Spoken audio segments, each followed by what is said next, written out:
Welcome to the Whiskey Explorer. Thanks so much for tuning in for this episode, guys. And it is the one we've been waiting for, or at least I know that I have. It is the Whiskey of the Year for 2022.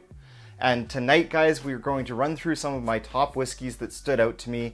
And I do want to add that this is not in any particular order, and it is also not done by category or budget. So I basically just thought about how I wanted to shoot this list and decided that I really wanted to highlight any whiskey that kind of stood out to me that I would definitely be in for a repeat purchase on, and that I thought was outstanding whiskey in the year of 2022.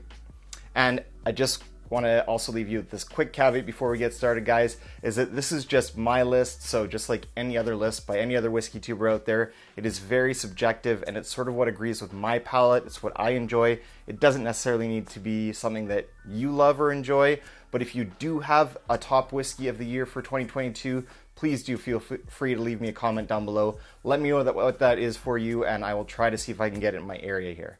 Alright guys, without further ado, let's get to our top 5 whiskeys of 2022.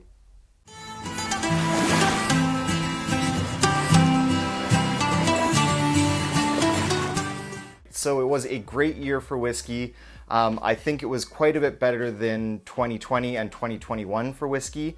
Unfortunately, one of the casualties of the era we're living in, of course, with whiskey is that it's just like all the inflation for everything else, only worse in the whiskey world, especially for bourbons. And that really hurt this year in particular because bourbon was sort of what I had gravitated towards, not just flavor profile wise, but just as an affordable type of whiskey, a variety, or let's call it a category of whiskey that I could enjoy and that wouldn't break the bank. But unfortunately, as you guys know out there who enjoy bourbon, that is not the case anymore. So that's sort of, what can we do? It's a first world problem, let's be honest. But I also do want to add that my choices are regional. So I'm here located in Victoria, BC, Canada. We do not get nearly as much bourbon as you do in the States. So I do apologize if I didn't include something that was fantastic on the list. The only reason that I wouldn't have done that is because I can't have access to it here. Let's get into the whiskeys of the year for 2022. So let's start off with, now last year I was quite biased. I tried some really fantastic bourbons, and it ended up being 3 bourbons for my top whiskeys of 2021. So I did get a chance to expand a little bit more into single malts again and kind of rejuvenate my love for single malt scotch. So I did include a couple of scotches this time on my list, and let's start out with one of those right now. And if you've been following my journey and watching the channel, you probably already know what I'm going to pull out. This is the Glenallachie 12-year-old. So this is from distiller Billy Walker. He is actually also a part owner in the Glenallachie distillery. This is non-chill filtered, 12 years old, no color added, 46%. What more could you want for your checklist? So that ticks all the boxes for me. No coloring, fantastic. Non-chill filtered, that is fantastic. 12 years old, so a nice big bold age statement. Love to have the age statement if possible. And, single malt scotch from a very reputable distiller and someone who's gaining traction with some of the Lamerique distillery releases as well, which is kind of a high-end blend between some of Billy Walker's other project distilleries and Glenallachie. So, keep your eye on Billy Walker and what he's doing in the Scotch world. It's only going to grow from where he's kind of taking things with Glenallachie, and this was on my list just being a fantastic sherry bomb of a whiskey, but with tons of spicy flavors as well. So I'm going to have a quick sip of this one here, guys. That's what's in my glass right now. Cheers, and wishing you guys all the best over this holiday season.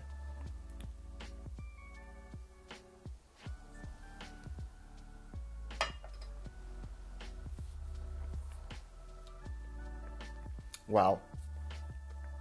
Beautiful experience right off the hop. A burst of that malt flavor, honey, malt grain, malted barley, and then you get into almost a syrupy kind of viscous mouthfeel, fully mouth coating, even at 46%. This is non-chill filtered. It's 12 years old. It has some body there. There is texture here.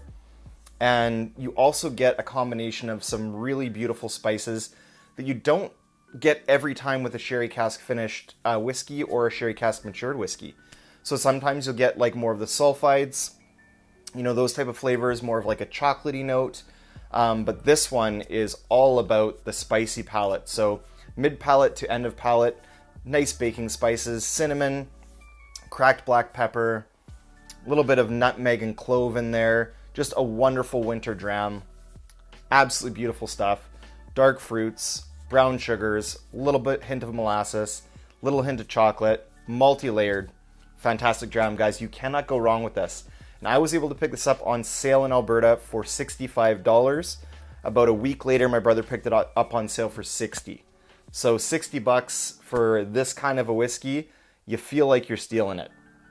So in BC, to give you guys a kind of cost comparison, how much it varies by province to province here, this in BC was $90 before our 15% tax. So even at that $90 price point, I'd still be probably grabbing a bottle of this. So that's my first one on my list, the Glenallachie 12. All right. So now, if you have been following along with my journey and with the channel, and thank you so much for doing so, and if you guys haven't had a chance to do so already, 3 quick favors. If you could hit that subscribe button, hit that like button, and please leave a comment down below. Let me know what some of your favorite whiskeys from 2022 were, and I'd be happy to try to check those out so long as I can find them in my area. All right, so this year I actually got into rye for the first time and featured rye on the channel in a small way to start, but baby steps, you know. So my next whiskey of the year is the Sagamore Spirit Double Oak Dry.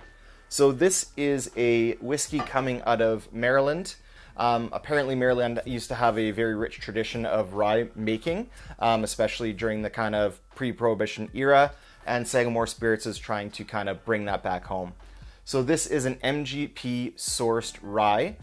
So it's a mix of the MGP high rye and the MGP low rye mash bills. And then it is finished for a whole additional 18 months. So basically a year and a half of finishing in a new oak toasted wave stave barrel. And I did mention this on the review, and I'll put a link up here for you guys. But I'm not really sure what the wave stave barrel is, so I'm only guessing that it's basically grooves that are cut into the staves of the barrel to impart even more kind of extraction to the aging process. But I'm not sure, so if you do know, please drop that in the comments. I'd love to know. Always curious to learn more and more about whiskey. All right, so this is a fantastic rye with lots of sweet flavors up front, a nice kind of lingering, lasting, spicy finish.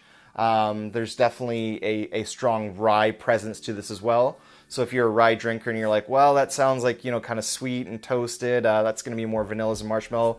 Yes, it does have some of that, but you definitely have a distinct rye flavor as well.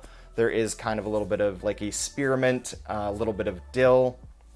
Definitely the rye grain speaks loudly in this one as well, and it is very wood centric. So if you like an expressive rye with lots of wood quality to it, look no further than Sagamore Spirit Double Oak Dry. Really hoping we get to see more of Sagamore Spirit here in BC. All right, let's move on.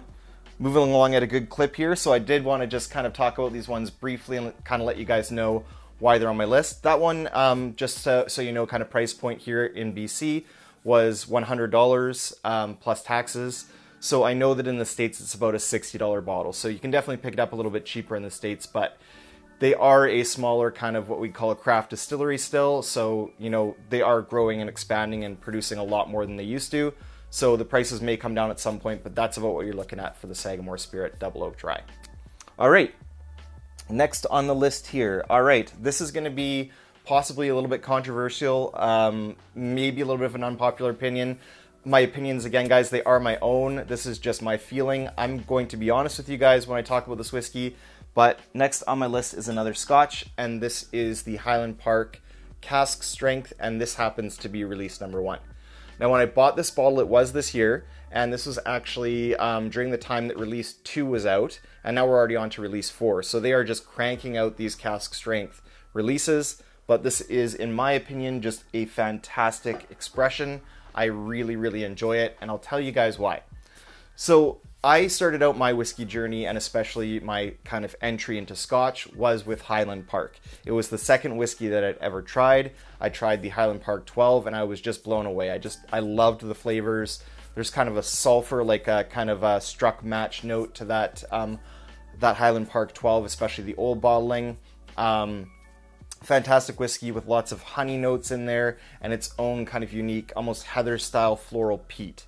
So that is basically what you get in this, but this is definitely cranked up. You can definitely tell the spirit's a little bit younger, so it's definitely not going to be a 12-year-old cask strength, because those single casks that are cask strength from Highland Park go for about $180 or $190 Canadian. This came in at about $130 before they raised the prices. So $130 Canadian plus tax for Highland Park cask strength. I really loved the 12, so I really wanted to try this. Essentially, that's what it is, in my opinion, is the 12 just cranked up. So tons of toffee, caramel, and butterscotch notes in there, mixed in with some vanilla. There's also a nice kind of toasty oak flavor to this profile, as well as that kind of quintessential Highland Park peat that's like more heathery. It's definitely not kind of briny or barbecue like an Ardbeg, or, you know, kind of nice and rich like a bonfire like a Lagavulin. It's its own thing. It's much more kind of fruity, floral, sort of smoky, but smoky in a different way, and it's quite subtle compared to most of the Isla whiskeys. So this is coming from the Orkney Islands, so it's one of the islands whiskey, not an Isla whiskey. But this is fantastic stuff. All right, and next we have one that sadly, guys, I have polished off. So I'll get room for it here. Just move the Highland Park cask strength down there. And this is the Michter's toasted limited release, toasted barrel finished bourbon. So this one came in at 45.7%, which is the same as the Michter's regular bourbon, but this is actually the toasted barrel version. And you wait once a year to kind of get this at the spirit release, and you hope that they're going to have either the toasted barrel finish rye, or the toasted barrel finish bourbon, or the toasted barrel finish sour mash, which they had this year. But this is one that I picked up. It didn't come to us until later, so it was just at the tail end of 2021. I picked it up in the November spirit release of last year, but I didn't actually open the bottle and try it until the new year in 2022, and that's sort of the parameters that I have for this list, is that I had to have tried it and at least, you know, given it some time and a good solid review on the channel for it to be included in this list. So this one was just fantastic. As you guys can see, I drank through it very quickly. Super easy drinking. A beautiful toasted marshmallow profile to this. Vanilla, sweet oak, a nice hint of smoke in there.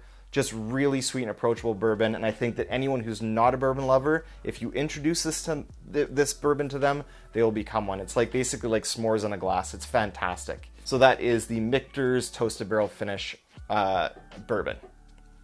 All right, guys, and last but not least, we have a hitter of a bourbon. This is the Calumet Farm 15-year Black Rack Black. The single rack black. Sorry about that, guys. The Calumet Farm 15-year-old. It is bottled at 105 proof or 52.5%. So we don't have a cask strength whiskey here, but we have one that is a very respectable proof point, especially at that 15-year age statement.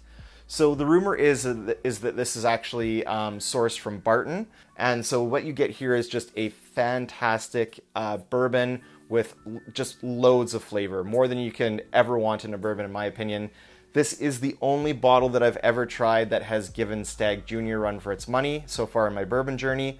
Now, I haven't tried BTAC, but I definitely have tried the Rippy 10. I love the Rip Van Winkle 10, but just not willing to pay secondary prices for it. So this is a fantastic, affordable, findable bourbon at 15 years, thought to be sourced from Barton 1792.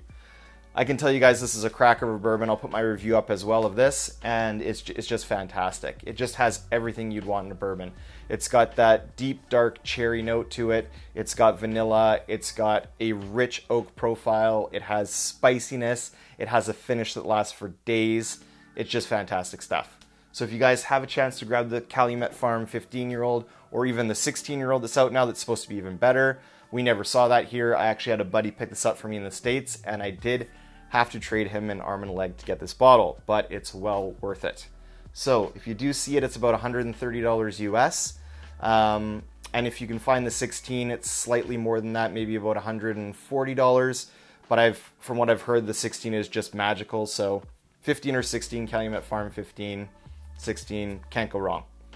And that pretty much wraps up my list for 2022, guys. So those were in, of course, as I mentioned, no particular order. There are just 5 that stood out in my mind. So we've got the Glenallachie 12-year-old single malt Scotch from Billy Walker. We've got the Sagamore Spirit Double Oak Rye. Fantastic stuff.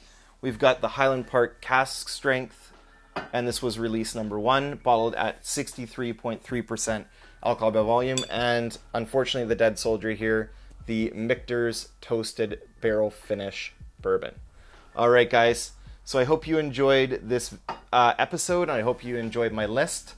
I hope you guys can have awesome whiskey and bourbon selections over this tail end of the holidays and into the new year. Wishing you guys all the best, you and your families and your loved ones and your friends. And until next time, may your sails be full and your drams be fuller. Cheers.